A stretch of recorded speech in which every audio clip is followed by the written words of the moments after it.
찾으셨으면 아멘. 교독합니다. 제가 14절 있습니다. 여호와께서 모세에게 이르시되 바로의 마음이 완강하여 백성 보내기를 거절하는도다.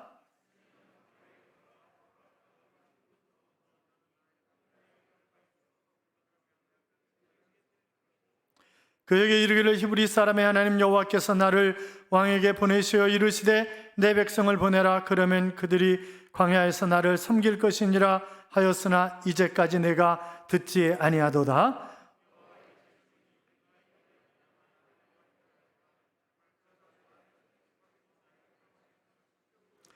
나일강의 고기가 죽고 그 물에서는 악취가 나리니 애굽 사람들이 그 강물 마시기를 싫어하리라 하라.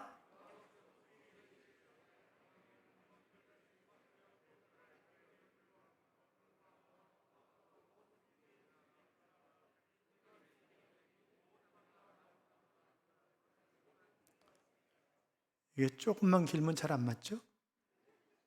통일이 이루는 게 쉽지 않겠죠. 모세와 아론이 여호와께서 명령하신 대로 행하여 바로와 그의 신하의 목전에서 지팡이를 들어 나일강을 치니 그 물이 다 피로 변하고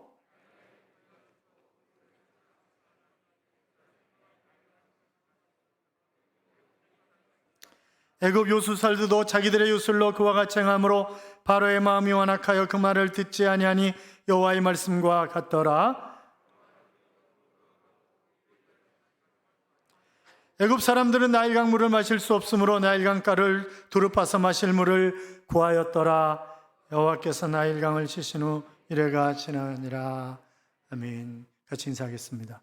주의 이름으로 잘 될 것입니다. 더 잘 될 것입니다. 끝없이 잘 될 것입니다. 아멘. 예배의 자리에 함께 하신 여러분, 이 한 주간도 하나님이 우리와 동행하심으로 행복한 좋은 날들이 계속될 줄로 믿습니다.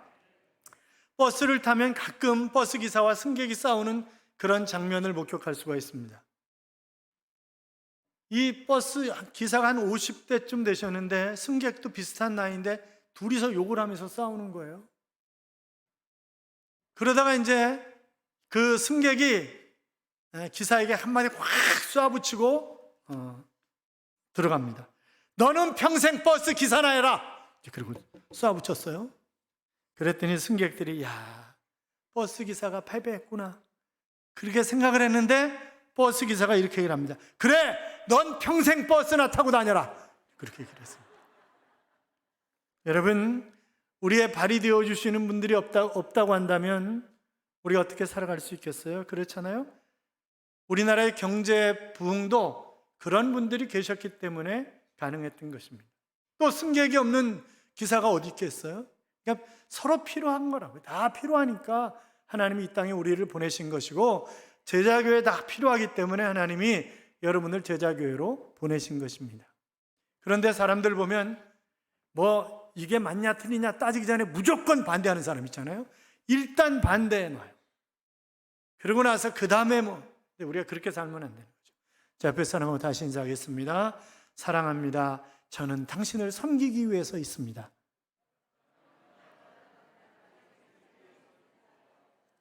근데 입으로만 하고 마음을 안 담아서 해서 다시 하겠어요. 다시 사랑합니다. 저는 당신을 섬기기 위해서 있습니다. 같이 시작. 그렇게 살아가시기를 축원합니다. 하나님께서 모세를 통해서 내 백성을 보내라 그렇게 외쳤음에도 불구하고 바로는 완악한 마음을 가지고 결국 내보내지 않습니다. 이제 그러다 보니까 다시 모세와 아론이 바로에게 갔고 그리고 말을 안 듣고 그래서 지팡이로 나일강을 치니까 그 나일강이 피로 물들었던 그런 이야기가 오늘 기록되고 있습니다만 그것은 이미 하나님께서 내가 그들에게 내 손을 들어 친 후에야 그들이 너희를 내보내리라 그렇게 말씀을 하셨었잖아요. 그러니까 하나님이 손을 드셨다고 하는 것은 이제 재앙이 시작된다고 하는 그런 말입니다. 그런데 14절에 보면 완강하여 라고 하는 그런 단어가 있는데 이 말은 기질이 강직하다, 끈질기다, 굳세다 그런 의미예요. 그러니까 예를 들면 이런 거죠. 사건을 반드시 해결하고야 말겠다는 검찰의 의지가 아주 완강합니다. 이제 그런 표현으로 쓸 때 쓰는 그런 단어입니다만 그러나 본래 히브리어 원어는 그런 의미보다는 존경한다, 존귀하다, 무겁다, 영화롭다, 그런 의미가 담겨져 있는 그런 단어입니다. 그런데 성경에서는 정반대의 의미로 쓰여졌던 때가 여러 군데 있어요. 이사야서도 그렇고 여러 군데 있습니다.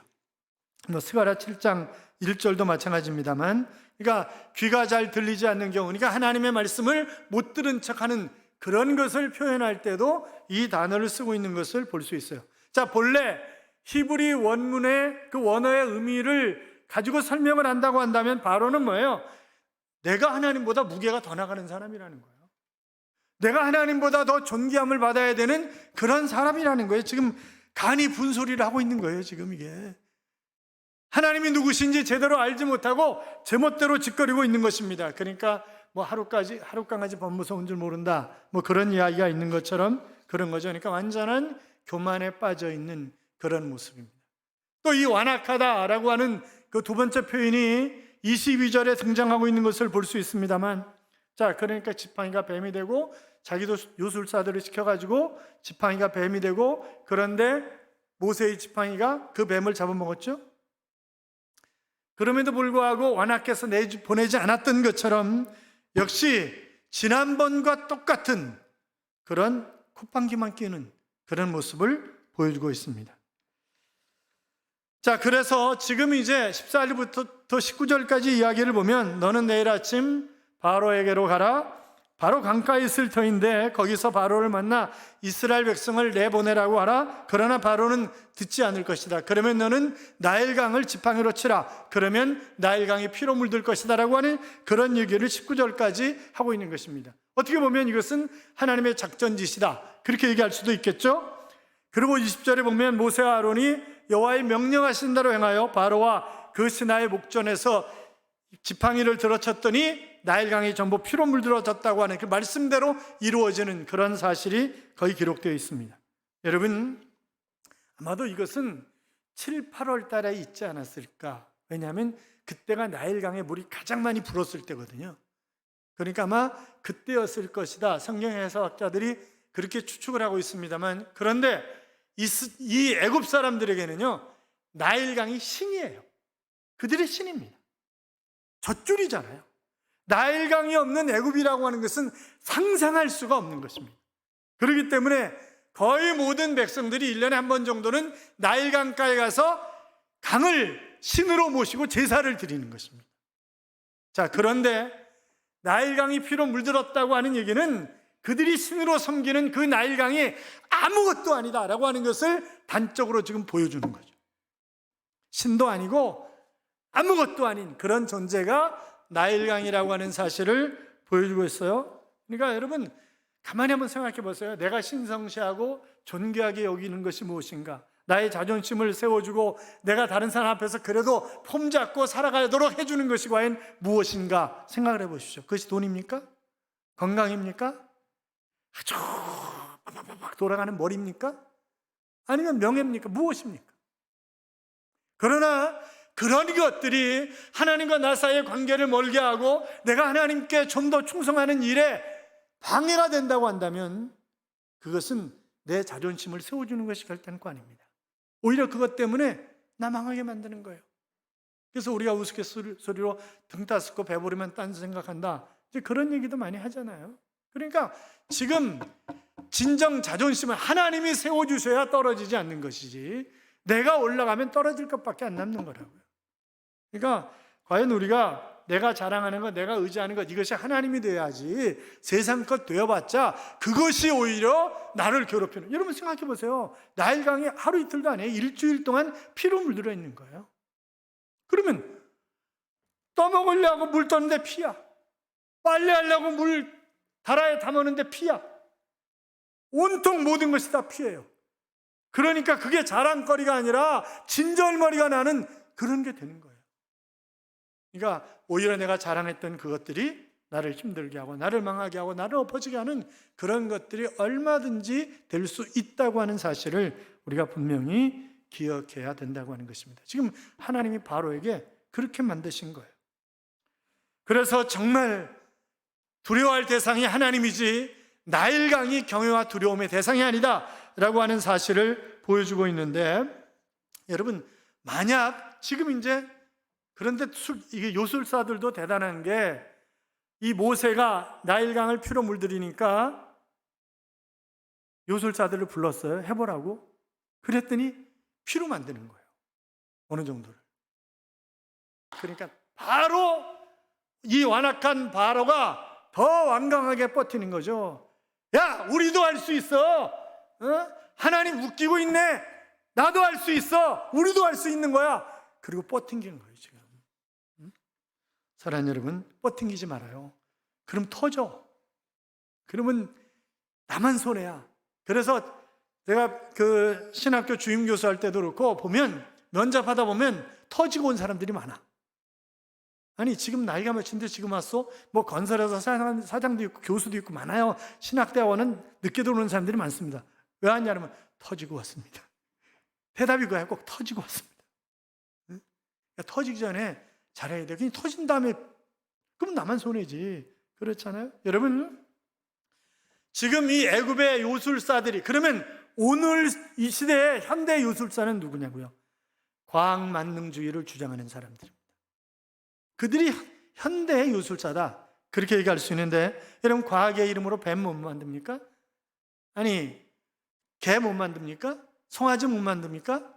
다 만들어요. 사람은 막아놔서 지금 안 만들고 있는 것 뿐이지 복제인간도 만든다고 얘기를 하잖아요. 그렇잖아요. 자, 그러니까 지금 바로는 하나님께 대항할 게 아니라, 그러면 이 모세가 나일강을 피로 문드렸으니까 요술사들 그대들이 말이야 다시 정화시켜봐, 깨끗한 물로, 이렇게 얘기를 해야죠. 그렇잖아요. 그게 안 되는 거예요. 아마 그럴 것도 시켰을 거야. 근데 그게 안 되는 거지. 그게 안 되는 거예요. 그러니까 여러분, 하나님하고 대항하려고 하지 마요. 그렇잖아요. 하나님하고 대항하면 결단코 안 된다. 왜 하나님과 대항하냐? 그게 무식하기 때문에 그래요. 하나님이 누군지 모르니까. 나 자신이 누군지를 정확하게 알지 못하기 때문에 하나님께 덤벼보는 거예요. 그냥. 또 어리석기 때문에 그래요. 어리석어. 어리석은 자존심 때문에, 아, 내가 누군데, 내가 세계 최고의 황제인데 감히 나한테 이래라 저래라, 그러면서 자존심 때문에 하나님을 거역하는 거예요. 여러분, 우리가 쓸데없는 것에 신경 쓰고 쓸데없는 것에 투자하고 그러면 안 되는 거죠. 1969년에 미국의 나사가 인공위성을 쏘아 올리려고 하면서 한 가지 깨달은 게 있었어요. 거기 하면 볼펜 이거 못 쓰잖아. 볼펜 중력에 의해서 위에서 밑으로 내려가지고 볼이 글을 쓰게 만드는 건데 거기는 무중력 상태니까 그러면 볼펜을 쓸 수 없잖아. 그래가지고 10년 동안 볼펜, 무중력 상태에서 물에서도 쓸 수 있는 그런 볼펜을 120만 달러를 들여가지고 개발을 해놨답니다. 그냥 연필로 쓰면 되는 거 아니에요? 그냥 연필로 쓰면 되는 거 아니냐고요. 응? 그렇잖아요. 그래서 러시아 우주사들은, 저 우주 조종사들은 연필로 쓴다는 거예요. 연필로. 자, 바로가 또 하나 순종하지 않은 이유가 있어요. 이집트의 거대한 건물들, 그런 것들은 다 노예 노동력에 의해서 건축한 거예요. 그러니까 히브리 민족을 동원해가지고 건축을 다 한 거예요. 그게. 그리고 굳은 일은 그들이 다 했는데 저들이 나가면 굳은 일 누가 해주는 건 전하는 거죠. 그건 안 된다는 거예요. 내 목전의 이익이 사라진다는 거예요. 그래서 안 된다는 거예요. 여러분 봐요. 우리도 똑같아요. 우리도 바로야. 내 목전의 이익 때문에 주일 성수 소홀히 할 수 있어요. 그렇죠? 하나님 앞에 여러 가지 충성할 수 있는 건 내 목전의 이익 때문에 안 되는 거예요. 제가 1992년으로 기억이 되는데 최광규 선교사와 함께 이제 이랜드에서 그 이민백 큰 걸로 가득 담아가지고 백 4개를 도미니카 사람, 거기는 늘 뭐 제일 기온이 떨어질 때가 영상 30도 정도 되니까, 그래서 여름 티셔츠를 이민백으로 4개를 짓고 도미니카로 들어간 거예요. 그랬더니 공항 검사대에서 돈 얼마 줄 거냐는 거예요.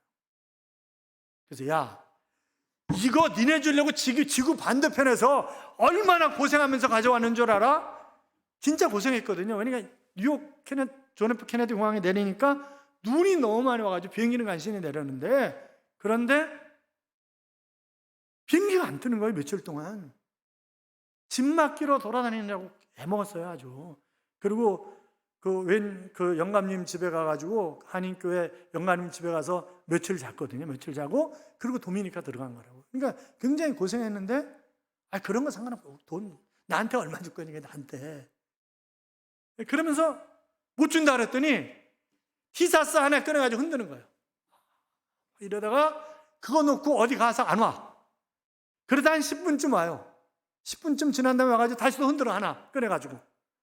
여러분 이민백 4개를 그 티사스가 얇은 게 얼마나 많이 들어갔겠어요. 그거 다 끝나려면 며칠 걸려도 안 돼. 결국 돈 주고 나왔잖아요. 이게 안 되는 거야, 안 돼. 그러니까 그게 우리야. 그게 우리야. 하나님 앞에서 우리가 그런다니까. 목전의 이익 때문에 내가 정말 하나님 앞에 해야 할 일들을 안 하는 거예요. 바로하고 똑같아. 바로가 지금 돌이켜 궁으로 들어가고 그 일에 관심을 갖지 않으려고 애쓰는 그런 모습도 볼 수 있어요. 모른 척하는 거예요. 여러분, 우리에게 하나님의 말씀이 들려오고 이것이 나에게 하시는 말씀이구나 그렇게 생각되고 하나님의 섭리로 보일지라도 이것이 나에게 조금이라도 이익이 되지 않는다고 생각하면 그냥 모른 척하는 겁니다. 모른 척. 바로가 지금 그러고 있는 거예요. 바로는 하나님의 명령과 재앙을 외면했습니다. 자존심을 앞세우고 고집을 부리고 순종하지 않았어요. 어떻게 됐어요? 아니, 강이 피로 물들어 있는 거예요. 한 일주일 동안. 그리고 계속 재앙이 계속되는 거예요. 피, 개, 이, 파축, 독, 우, 매, 암장 10가지 장. 마지막에 결국 사람이나 짐승이나 첫째 것은 하나님이 싹 다 죽여버리시잖아요. 그런 다음에 결국 내보낸다고요. 그러면서 다 가져나가. 그러면서 내쫓는 그런 모습을 우리가 볼 수 있지 않냐 이 말이죠. 그 미국 발레리나계에서 돌풍을 일으킨 신동이 있었습니다. 바스토스라고 하는 그런 사람인데 어릴 때부터 너무너무 발레를 잘하는 거예요. 그래서 사람들이 신동이다. 너는 정말 세계에서 최고의 발레리나가 될 거야. 그렇게 칭찬을 하는 거죠. 그런데 어느 날 교통사고로 발목이 잘리게 되었습니다. 어린 상태지만 너무너무 힘든 거예요. 내가 어떻게 해서 이제 내가 하고 싶은 발레도 못하고 이거 어떻게 살아가나. 그리고 살고 싶지가 않은 거죠. 자기 방문 잠궈놓고 나오지도 않고. 그런데 어머니가 이렇게 얘기를 합니다. 얘야, 하나님이 널 사랑하셔. 그리고 너는 하나님이 함께 하시면 뭐든지 할 수 있어. 걱정하지 마. 의족하면 되잖아. 걱정하지 마. 하나님 너와 함께 하실 거야. 틀림없이 너는 잘 될 거야. 그 한마디에 그가 위로를 얻고 그리고 다시 발레 연습을 하기 시작합니다. 여러분 생각을 해보세요. 발은 만든 건데 그럼 이 연결되는 부분이 연습하면서 얼마나 많은 피를 흘렸겠어요. 그는 세계 최고의 발레리나로 탄생을 합니다. 그러니까 우리가 하나님을 의지하고 내 미래를, 목전의 이익이 아니라 미래를 생각하고 달려가야 되는 거지. 내가 지금 아프다고 포기했으면 그는 그냥 장애인으로 일평생 살다 가는 거죠. 그렇잖아요. 그 모든 것을 경험했던 욥이 나중에 뭐라고 고백합니까? 욥기 42장 1절 이하에 보면 욥이 여호와께 대답하여 가로되 주께서는 무소불능하시오며 무슨 경영이든지 못 이루실 것이 없는 줄 아오니 무지한 말로 이치를 가려오는 자 누구이니까 내가 스스로 깨달을 수 없는 일을 말하였고 스스로 할 수 없고 헤아리기 어려운 일을 말하였나이다. 내가 말하겠사오니 주여 들으시고 내가 주께 묻겠사오니 주여 내게 알게 하옵소서. 내가 주께 대하여 귀로 듣기만은 하여사옵더니 이제는 눈으로 주를 배웁나이다. 그럽니다. 사랑하는 여러분, 바로는 끝내 돌아서지 않습니다. 그것 때문에 결국 그러니까 만약 일찍 돌아섰으면 애굽의 모든 장자가 죽지 않아도 됐어요. 그렇잖아요. 애굽의 모든 백성들이 그렇게 그 10가지 재앙의 고통을 당하지 않아도 됐어요. 그런데 지도자 한 사람 때문에 그런 엄청난 시련을 백성들이 겪은 거예요. 그러니까 우리도 선거 때 지도자 잘 뽑아야 돼요. 그런데 누가 그러더라고. 이번에는 덜 나쁜 놈 뽑는 거라고. 그렇게 얘기를 하던데 나 무슨 얘기인지 잘 모르겠는데 나온 사람들이 다 나쁜 놈인가 봐요. 그러면 여러분 뚝은 막아도 강물의 흐름을 막을 수는 없습니다. 계속 막아놓고 내보내지 않으면 어떻게 해요? 결국 물이 넘쳐서 뚝뚝 터지고 다 무너지는 거예요. 그리고 바닷물은 강물로 흘러가는 거예요. 사람이 강 하나 제대로 막을 수 없는데 하나님을 어떻게 막을 수 있단 말입니까? 열면 닫을 자가 없고 닫으면 막을 자가 없는 것이 하나님이신데 누가 과연 하나님 앞에 대항할 수 있겠냐 말이죠. 그러니까 대항하지 말고 그냥 말씀 붙잡고 약속하신 대로.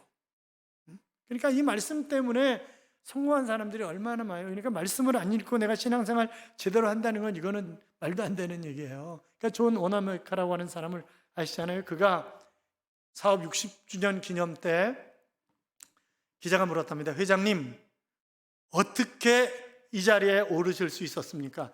회장님이 가장 중요하게 생각하는 투자가 무엇입니까? 그랬더니 자기 서랍에서 열어가지고 떠달떠달 된 성경책을 꺼내더라는 거예요. 내가 어렸을 때 가장 값어치 있게 투자한 것이 바로 이것입니다. 그때 2불 75센트 주고 이 성경을 사는데 이 성경이 나를 오늘 이 자리에 있게 했습니다. 그러면 성경만 사면 되나요? 아니죠. 말씀을 읽고 그 말씀대로 실천하면 그 실천해서 가다 보면 어느 날 성공은 내 옆자리에 와 있는 것입니다. 그렇게 얘기하더라는 거죠. 여러분 그렇습니다. 나는 여호와인 줄 알라 하신 그런 말씀대로 나를 구원하시고 나를 사랑하시고 나를 위해서 독생자 예수 그리스도를 이 땅에 보내셔서 십자가에 못 박혀 죽기까지 하신 그 하나님을 우리가 바로 알고 그 하나님의 말씀하신 이 성경을 잘 끼고 살아서 그 하나님의 동행하심으로 힘들고 어려울 때마다 나를 건지시고 나를 이끄시고 대신 싸워주시는 그런 하나님 때문에 살만 나는 세상을 살아가는 하나님의 자녀들이 되시기를 주님의 이름으로 축원합니다. 이런 찬양이 있죠. 세상을 사는 지혜라고 하는 찬양인데 하늘을 볼 겨를도 없이 정신없이 이 세상을 살다가 마음의 먹먹함이 내 삶을 짓누를 때 그때서야 주님을 찾습니다. 행복을 느낄 겨를도 없이 분주하게 세상을 살다가 인생의 허무함이 내 삶을 짓누를 때 그때서야 주님을 찾습니다. 오늘도 여전히 주님은 그 자리에서 우리를 끊임없이 돌보시는데 부족한 내 영혼은 아직도 갈 길을 모릅니다. 내게 믿음 주소서, 내 연약한 마음 돌보소서, 한없는 주님의 사랑을 알게 하소서, 영원까지 그의 백성 지키시는 우리 하나님 바라보며 살게 하소서. 항상 지키시는 나의 주, 세상을 살아갈 힘 대신에 내게 믿음 주소서라고 하는 그런 찬양입니다. 사랑하는 여러분, 믿음도 하나님이 주셔야 합니다.